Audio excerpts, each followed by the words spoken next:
Matur giaran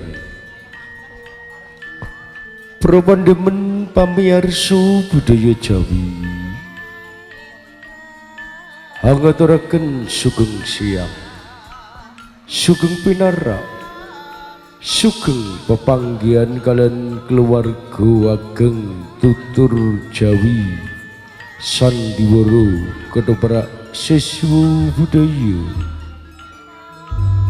ingkang mijil saking dusun Grobong Lor Kecamatan Juwana Kabupaten Pati hingga dipun pangersani dening Bapak Haji Mustaqim Anum Sudarsono saha Ibu Hajah Sri Christine Handayanti bilih kantor sekretariat wonten ing Desa Bakaran Wetan Griya nomor 106 cetanipun timur kantor kepala Desa Bakaran Wetan. Propandemen pamirsa budaya Jawi saderengipun kita sagutrah saking keluarga ageng tutur Jawi sandiwara ketoprak siswa budaya anglajengaken pagelaran ing siang punika keparenga kita angaturaken paraga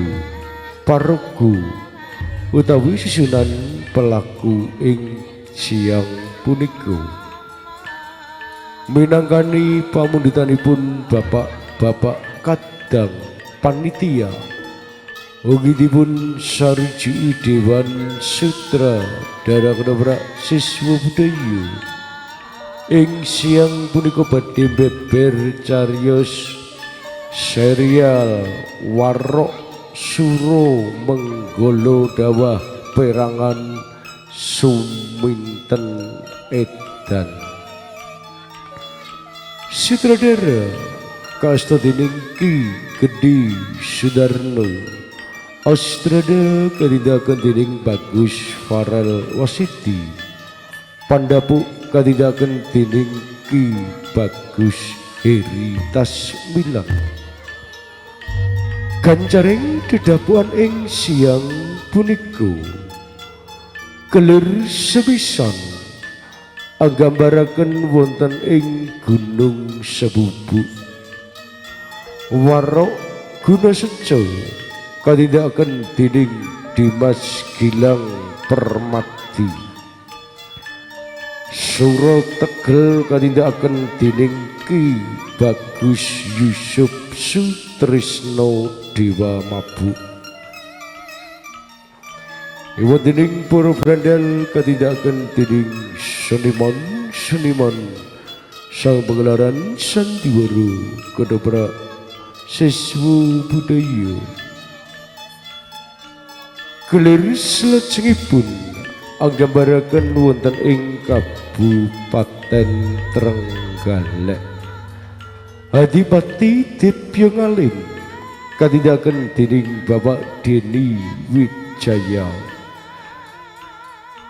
garwa Prameswari kadidakan dening Niken Ayu Harjati Patih Reksayuda kadidakan dening Ki Bagus Jarwi Santoso Temenggung Yudapati kadidakan dening Bagus Amin Wijanarko Cempluk Warsiah kadidakan dening Yeti Mayang Sari Jim Gentau kadidakan dening Bapak Budi Tumbek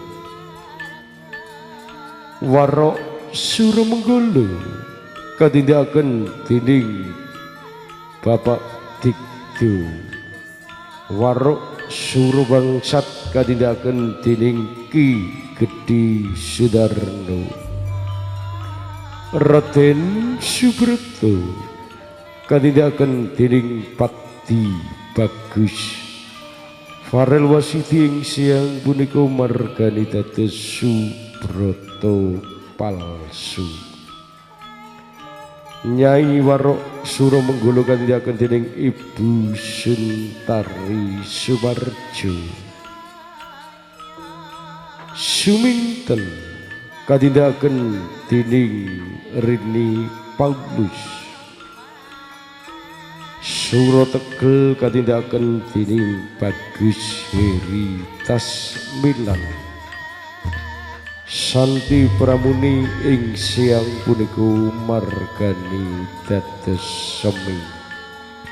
Ibu dening Purwanita penglipur katindakaken dening Widodari Ayu sang Pagelaran Sandiwara Kedoprak Siswa Budaya. Emban katindakaken dening Emban Pesek Avanza. Rebet utawi dagelan katindakaken dening Trio Do Klento Dodok Lenteng Templo.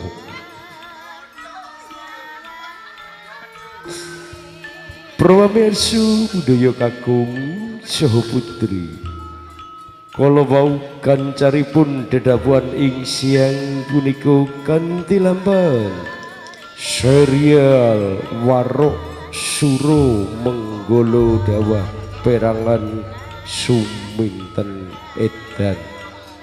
Pungkasanipun atur saking pagelaran Sandiwara Kedoprak Siswa Budaya. Anggaturaken sugeng amirsani ngantos titi purnanipun pawiyatan ing siang punika. Dusun Playon kalis ing Sambikala. Rahayu, rahayu, rahayu.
Anane kowe kabeh tak kon gladhen iki. Jalaran arep tak jak gawe geger.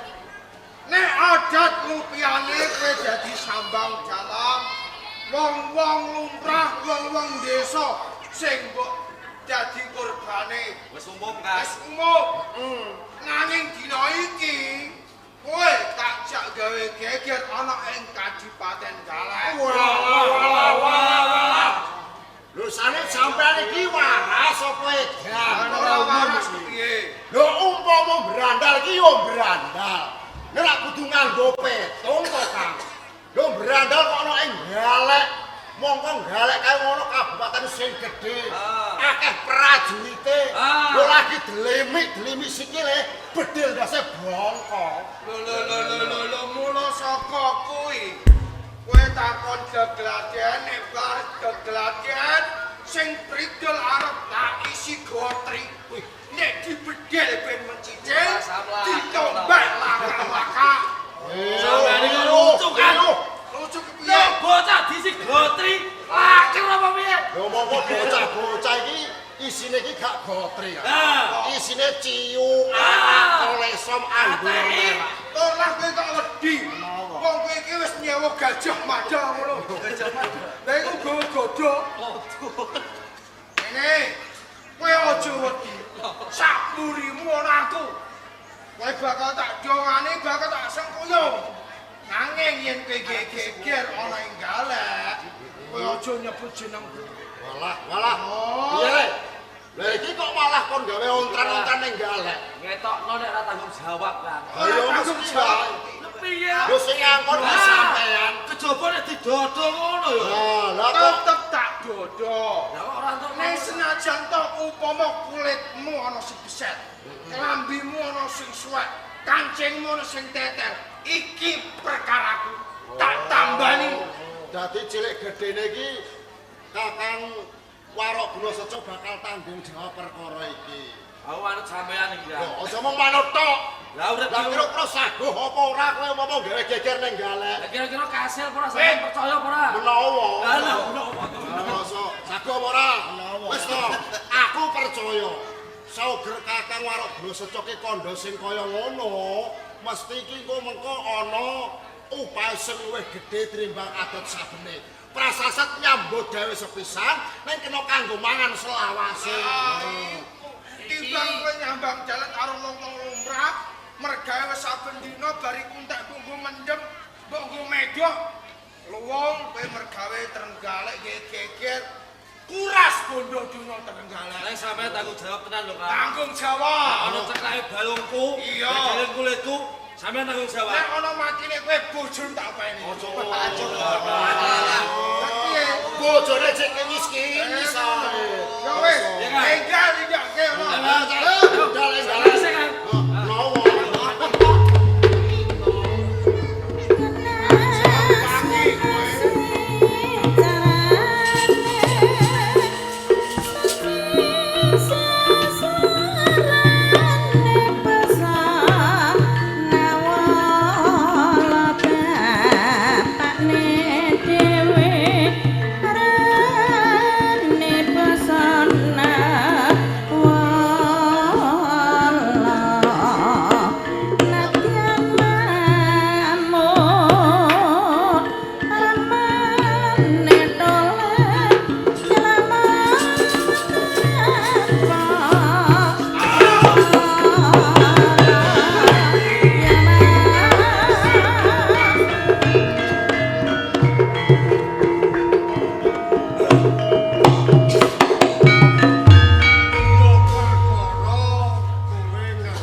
Sadurunge karben cetha anggon kuwerani.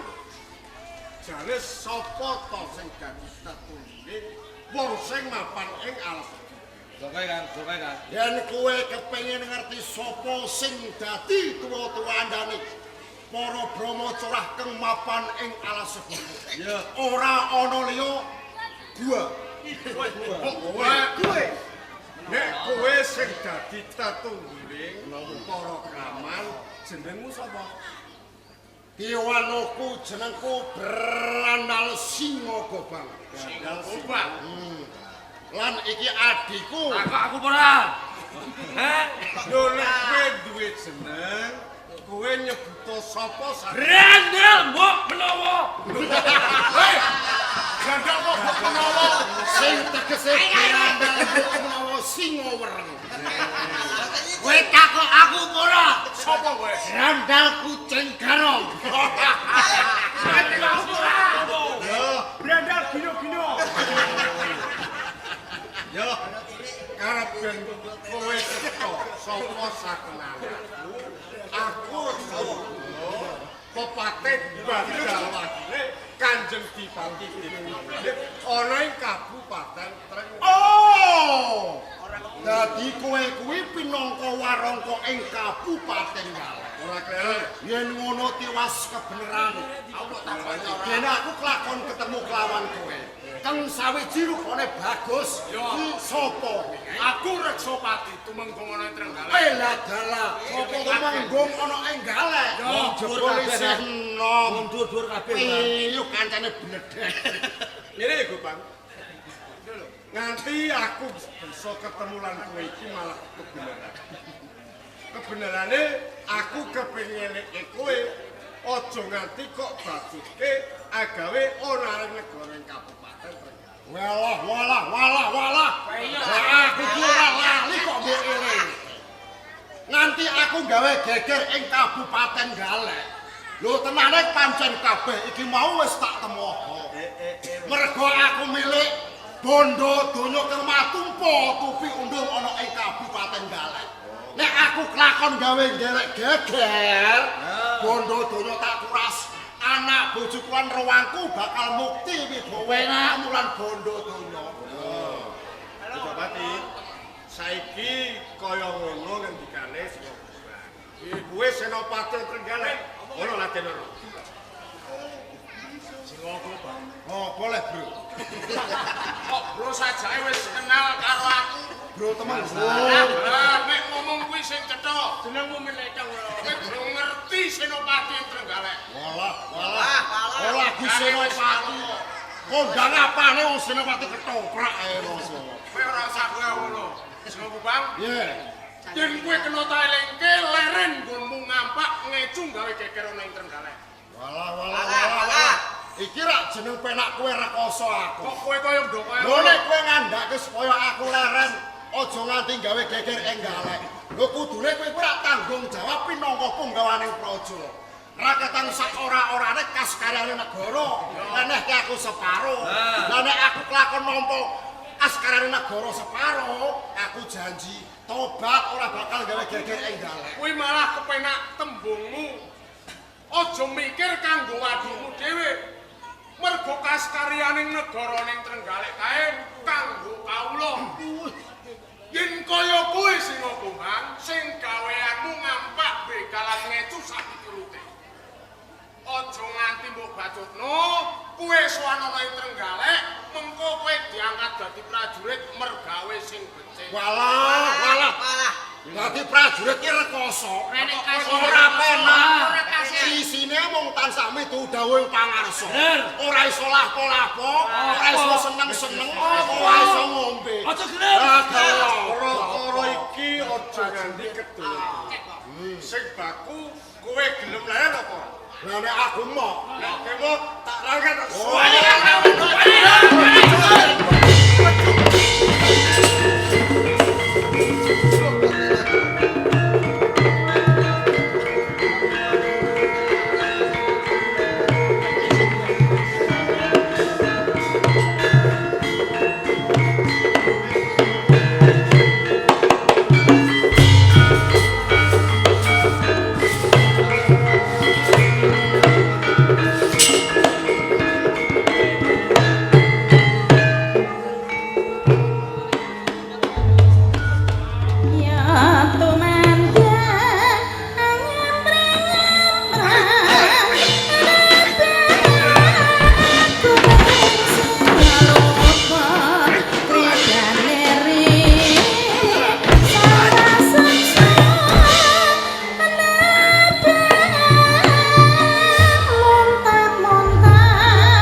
Gusti Patih. Jenengan kok kados lonjong mimis ambek kandika nika wonten menapa? Ngeten iki. Nggih nggih. Badan kula sengaja teka teng siman iki. Kepengin nuwun sabiyanipun Kakang Gulos. Sabiyan Niki sambet katentreman wonten ing Kabupaten Kendal. lajeng sabiyanku menapa, Kanjeng? Ing alas sebubuk menika wewengkon ing Trenggalek. Rerepanipun para kraman ingkang damel risak ing Kabupaten Kendal. Monggo Kakang Gulos kalebet pinisepuh wonten ing Kabupaten Trenggalek. Nuwun tulung supados derek cawe-cawe lan Trenggalek dikoraket sedaya kraman kula. Gusti Patih. Nggih. Sak kiat-kiate raga kula, sak gaduk-gaduke nalar kula badhe ngabdiaken jiwa raga kula ing dalek. Oh, Badhe tak padosane. ya sampeyan saged kula langsung Trenggalek yo. Rere sarato aratane wong lumangsung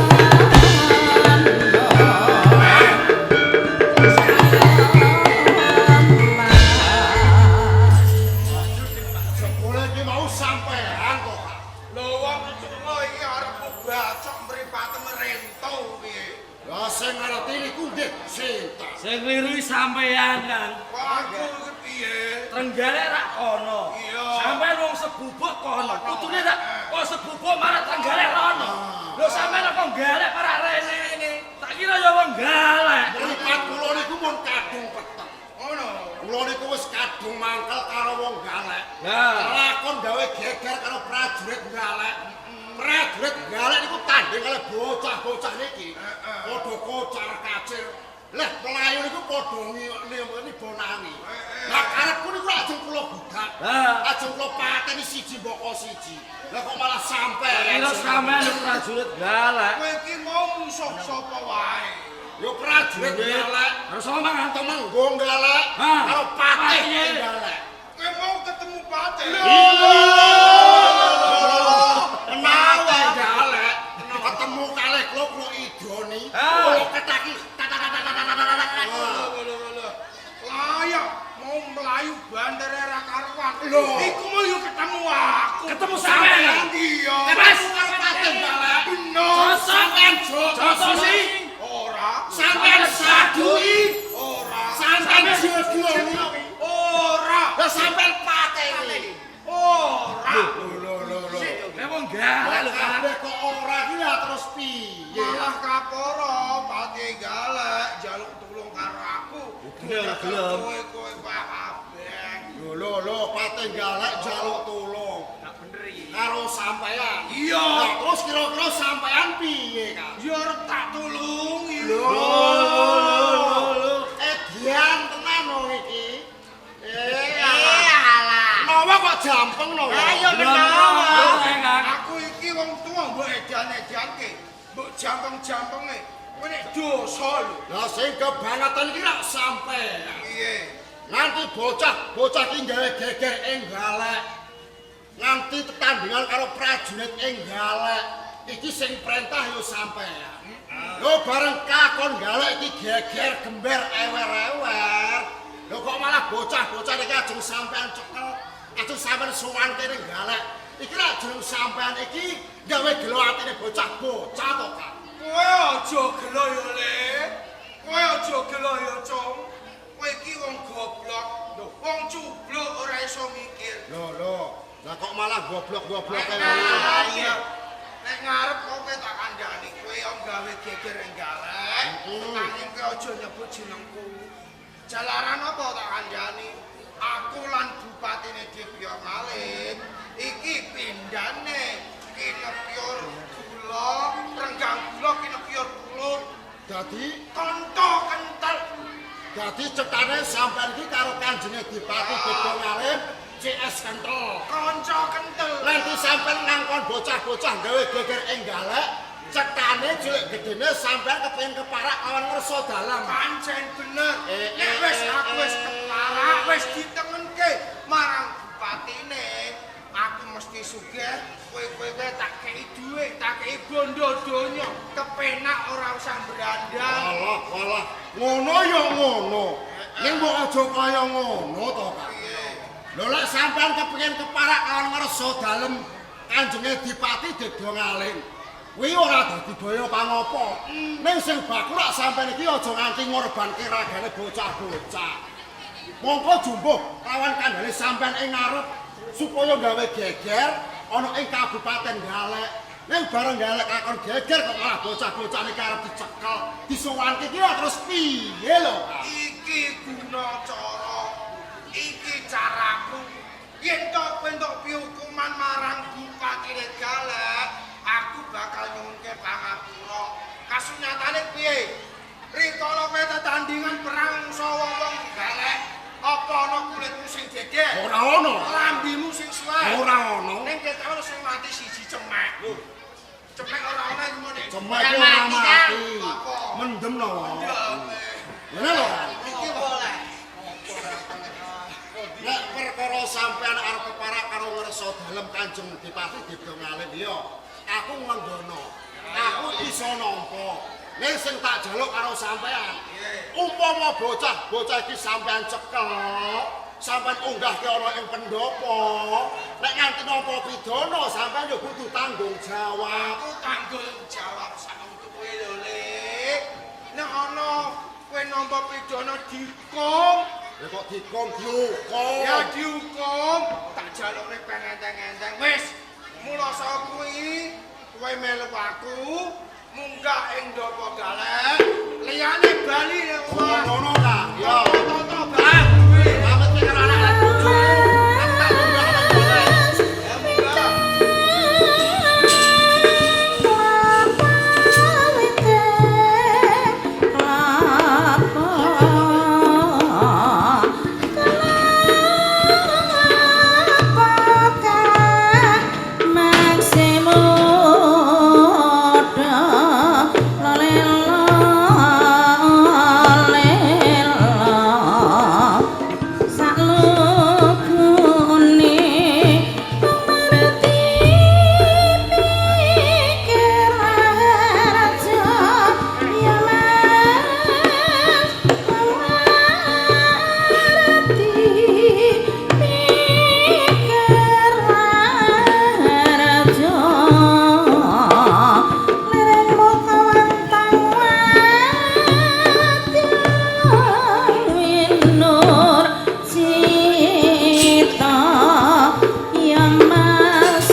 Nuwun kula kan. Lamun seliramu. Inggih katimbalan kula sih. Matur nuwun sing kabeh. Luwi palungane. Nah, sing parenggo lawan Pak. Jumbo nggonku. Lan sing mancing ati. Pradule kamu kemapan kowe. Yen bingung sebut dienggo rempon para praman iki apa bener? Saderengipun ingkang ngabdi matur lepat nyuwun pangapun. Ing kene aku cecawis kula. Kanjeng Dipati dawuhipun Kanjeng Dipati sampun kula tindakaken. Nandhaken wonten ing alas. Pancen kapara leres ing riku kathah reremponipun para praman. Kula saged pinanggih. Kula emotaken sampun ngantos kalajeng anggenipun tumindak damel sah wonten ing Kabupaten Trenggalek. Ewa semanten piyambakipun menika malah boten mendung. Saengga Sulaya Rembag satemah dhateng. Peputunipun peperangan Kanjeng prajurit ingkang dipun tindhi kalih Yudapati asore Juyukan.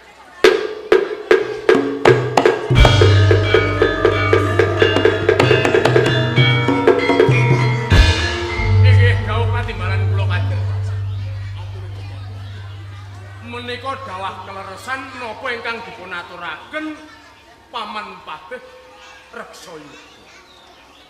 Para prajurit ingkang kula pandegani boten kuwawi anggenipun nandingi para begal lan Dayak menika. Gawe kuwi budhaling prajurit Kenji. Lungat iki kraman sing papane wadon kok kabeh padha kasoran pijane sitok apa magangan apa wis tamtama. Kanjeng prajurit ingkang kula beto niku prajurit ingkang pinilih. Nanging nuwun sewu ingkang dipun adepi menika naminipun Kraman. Anggenipun campuh perang menika ing kawastanan ambyak awur-awur. Benten lan prajurit mung sarwa pinilih gedhagen. Kok nganti kalake apa sateruse kawon aku kemapan ing panten padha miris sing kabdagan ya monan gawe luwih-luwih amuntane. Karek malah uripe ora karo-karuan nek para Kraman guys. Saderengipun nyuwun pangapura. Munduripun prajurit Tenggalek. Kula mbudidaya. Nggih. Kula teka teng dusun Siman pinanggih lan Kakang Warok Guna. Ngopo tekan Siman kuwi? Niat kula nyuwun sabiyantu lan Kakang Warok Guna nyatanipun Kakang Guna wonten Sagan. Nyatanipun saged ngikut peranganipun para Kraman kala wau. Sampun Iki kok ora tak cukup. taksih nuwun jam. Iya.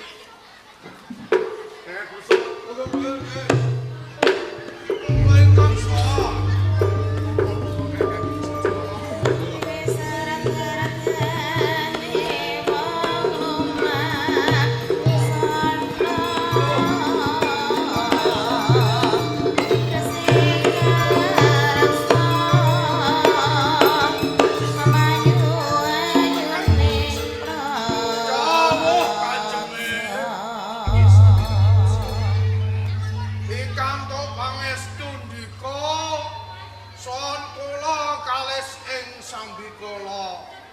Namung sembah bekti kula Kanjeng. Nggih, Kang, kula tampi pangestu kula mawon kita tampani. Kula tampi mugi ndadosaken teguh rahayune jiwa kula Kanjeng. Nggih. Menika ngelaju prekarisipun swasana ing negari. Santawis kalih yen nggih kuntuan para Kraman. Aturipun rekyat kabeh bilih Kakang Gulusun pun punduti Sraya. Napa estu panjenengan saged nirep kapara mikut peranganipun para Menika leres Kanjeng. emanipun kok boten pun tinggal wonten ing pendapi kan. Lah menika rak kramanipun. Nggih. Upama matsan ora dadak metu saka kerangkeng golek pemangsa. Kowe dijak mungane Pendhapa Surapati.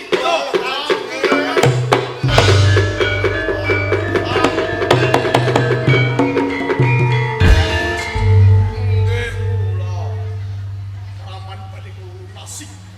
Kersanipun galek tenten nanging Kakang Cecok sumunipun nggih menapa Kanjeng Ramaneka rikala perang kalih kula niku piyambake pun ngaku tobat. Kula tantang piyambake pun kepengin dadi wong apik. Mula tak bilasi jiwa ragane Kanjeng. Tur malih nggih kajenge menika kraman kok badhe panjenengan percaya menika badhe ngregeti asta dika lho kajenge. Nggih. Aturun. Menawi kraman sampun panjenengan pepet. Nanging kirang martos. Awan. Nggih kula kajenge Slamet. Nawamu isih manggon ing raka. Upama ora ana kakek sedhet bakti. Sapa? nami kula Singa Grobang kajenge. Nggih, Jenenge wis wiris. Manut ngendikane kakek Gusto, kowe wis bertobat. Sawise inspirasi jiwane kawon kakek Gusto. nggih kula pun janji badhe tobat lan boten badhe damel geger wonten ing galek malih kajenge. Ninggale ombok. Nek butuh mangan wae kiraku ora dadak kowe bodorane monco lebet. Nggih, Sabar kowe tandang gawe iso margi weteng. ngaten Janji. Kula janji kajeng. Kakek kudu siji. Dawuh. Matur nuwun dene kalaman iku sampun tobat. Nanging menika kelaju perkawis sayembara. Kakek jebul panjenengan ing saged nentremaken kadipaten. Ganjaran menopeng patut diparingake dening kita. Aduh kajenge. Kula menika ngrumaosi utah getih kula enten bumi galek. Mila kula badhe ngabdiake jiwa raga kula ing galek. Besok nek kula mbon mati, kula ugi dikubur ing bumi galek lho kajenge. Nanging besok kan ngendika sampeyan niku wujudke luhuring. Ngungkepi bumi aji. Nanging kula pangarsa menapa ing sampun kaweca kedah tumata. Nah, saniki pami kula ganjar wujuding Rajabaya sampeyan nah, sawah dipun ora kurang sawah. Nanging pecane sanggara kudu kula peparing. Anu sewu. Lho kakang dina secorip teng Siman iku kejawi kalian Nyai Siman kali sinten? Nggih kalih gudel kula kajenge. Kula percaya kakang, nek Rajabaya sampeyan niku kathah. Sing kula takokke niku mboten Rajabaya budal niku beda. Ora sampeyan kalian Nyai Siman niku kali sinten mawon? Piyo kajenge. Tegese budel menika mboten anak Maesa utawi kebo niku mboten. Tegese budel niku anak kula. Lu aja kaget. Siman ya wewengkon mun warok-warokku ya ngono kuwi. Ning ari anak ya budel, ana sing blondong. Lu aku yo aja kaget. Iki kakang. Terus sing disebut budel ku anak iki. Nggih. Lanang napa wadon? Wadon utawi estri kajenge. Lah jenenge sinten? Siminton. Nggih. Dapur kapasang yogi kakang. Ganjaranipun anak dika kula pundhut. Loh, jenengan pundhut. Ampun ngoten kajenge. Kula niki anak namung setunggal. Menawi panjenengan pundhut, besok nek kula tuwa kalih sinten, nyuwun maaf sinten kanjenge. Wala-wala dika kok ngoten kanjenge. Sampun kalinting penampi nggih. Tegesipun kula pundhut boten kula pek loko-loko niku boten. Tegesipun anak sampeyan kula pundhut mantu kula dapet anak kula si Subrata. Lho, sampeyan besanan kalian. Kula besane anjel jenengan. Wala-wala.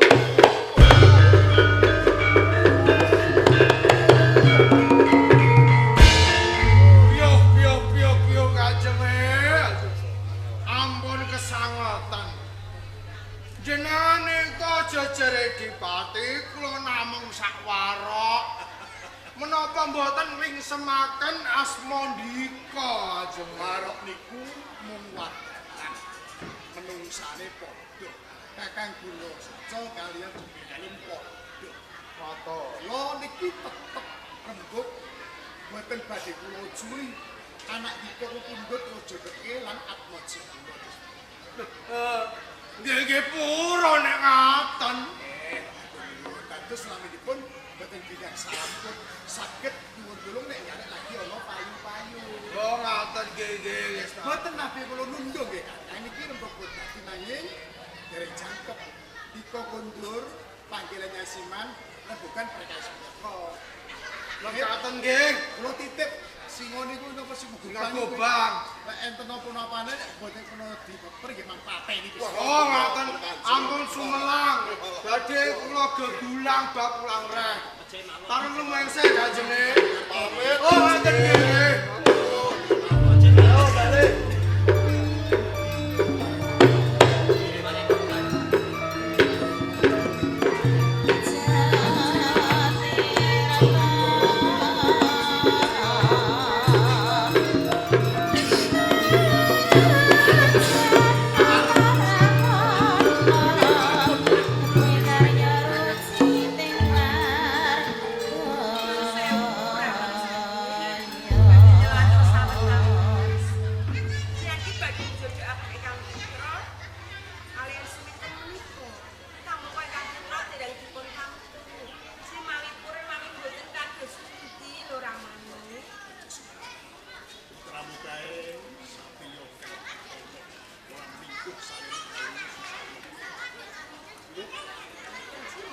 Suwanun kesatrian aku mesake suwane bendaranu sebelah.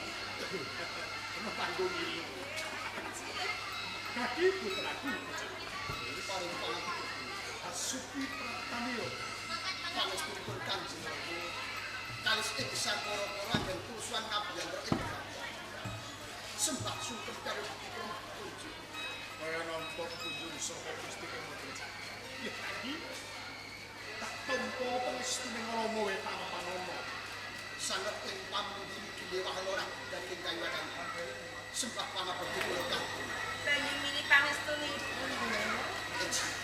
sangat ing pamuji dadi saken Kaya rasa lecap bari nyamuk. Ana pembingungan padang tanto kurang sengingin marem tanpa wiji pikiran. sing menika lan terus ramani. Selamat Gusti paring pertolongan. Bagus. Turut. Tanpa cacat jenamane. Aku lagi dhewe ora cacat kok. Bulan ae pati kan. Kaki lagi nadyan aturmu binaru kesem. Isih tuwa kok apa.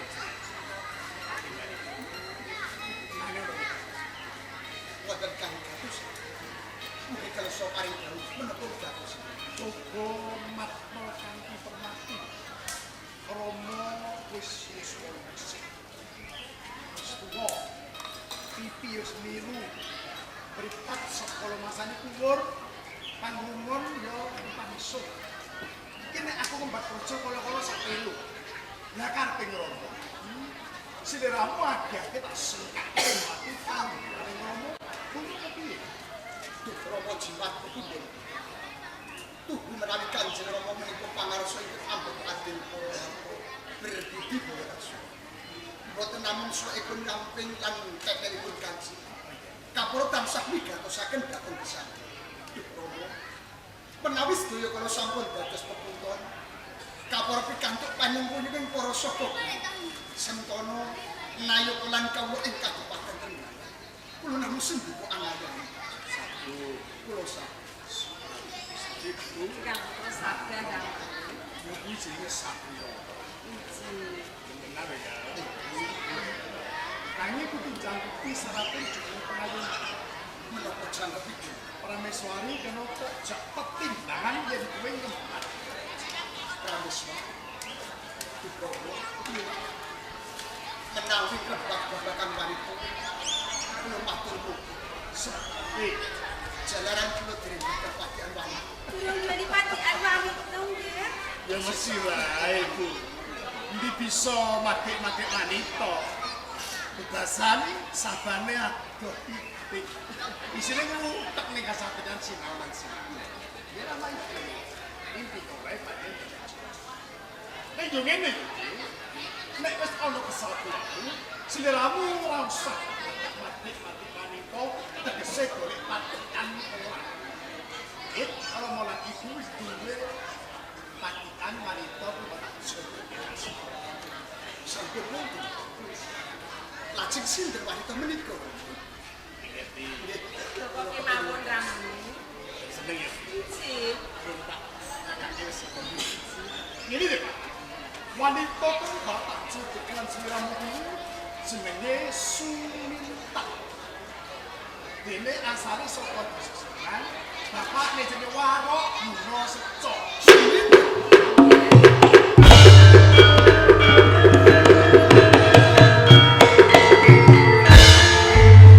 mau satu cakep gone ngoro nyambuk senengmu kaya-kaya ana saka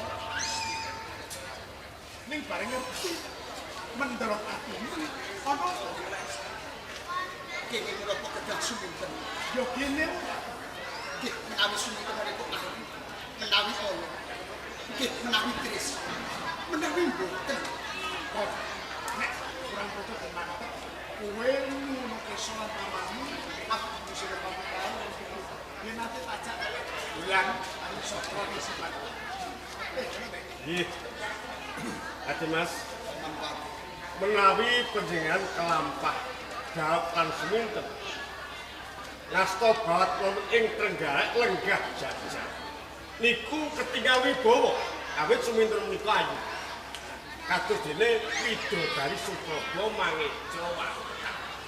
menika leres Raden menawi panjenengan menika saged bedhaupan kalian suminten malah kaporo panjenengan jumeneng Nalendra wonten ing Trenggalek malah sangsaya kencar-kencar asma panjenengan dalem Bener lho, ya. Sing aran Suminten ki pasuryane ayu banget. Ora bakal tutun kedua nek ngene. Kula gelem ngono nggih, jawaban Suminten. yang membuat kata ayu menika mugayipun pawan pati senopati lan kanjeng nanging derek pinantenan ayu mugayipun jalaran ingkang gunatan ayu menika tris wingko ketinggal kados dene kencana menawi tris nanging kencana badhe ketinggal kados dene menawi mboten tris niku kula mboten tris kula suminten yen kowe patokan ping kok aturake kersane karo bener nanging yo omong duwe kae ana ketentuan witing tresna jalaran saka kulino nek kowe kulino mlaku kowe mesti seneng kulino selalu satu dina mesti kowe terus kacau ini pun pangandikan pun sing ngomong menika namung dawuh teng kanci ingkang nami tresna menika uriping jiwa kanggo agem-agemanipun Gusti pun paringaken batal titahipun pancatanipun adil kelawan suci adile kepiye sugine kaya ngopo adilipun boten saged kapet sosok sinten kemawon ewan dene sucinipun kedah bekal saged peneliti mata monggo kula boten tresna lan suci Subrata Yen, Sudokan. Ora-orane Rama lan Ibu bakal jomprongke marang sliramu. Kula kuwi yo. kene menapa panjenengan ageng dawuhaken kula lan suminten kita kono apa jawab ya lek pikir akeh ora kawu cilik kok tangisan mergo saben dina mung kaya diri aman-aman kuwi akeh sing korban nyawa njur aku nganake Saimbara Marang sapa kang bisa nentreke galek kanthi tipe kapan yen duwe anak tak jodokke lan sliramu. Kakang Guru Seco duwe anak lanang justru minten aku lah bakal jadi kowe tak dawuhke lan kowe kuwi. Menapa boten wonten seloro sanesipun. Kejawi kula kedadau lan suminten. Ora ana. Iki rembug dadi wal suminten ke ayu wal Allah. Kowe kudu dawuh wal suminten. Dawuh. Menawi kula kapeksa dawuh wal suminten. Pilah kula pejah boten dados musuh. Tok. Cilik tak lariting tak golo-golo dados satru utama. Kowe lagi jagat buru kudu nanti anakku. Anakku miturut marang dawuh tuwa. Gelem. Kowe malah jaluk mati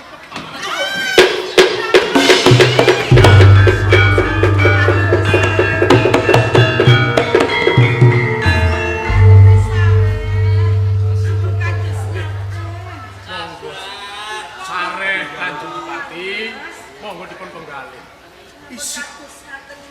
Isin aku. Lo tolong sak adipaten kabeh kudu manut. Lo anak siji. Wan batal jawab. Apa pengundak jawab? Ya, aku itu monggo iki. Senopati, Nggih, dawuh kula Mas. Senopati. Nggih. Ngel jagat. Wes ono ora kelamaan. Ojo nganti ono sisa. Ora saet lunga bet. Waduh. Ora lunga bet sing aku gak ada. Ya, Teh. Wis tak dawuh kan.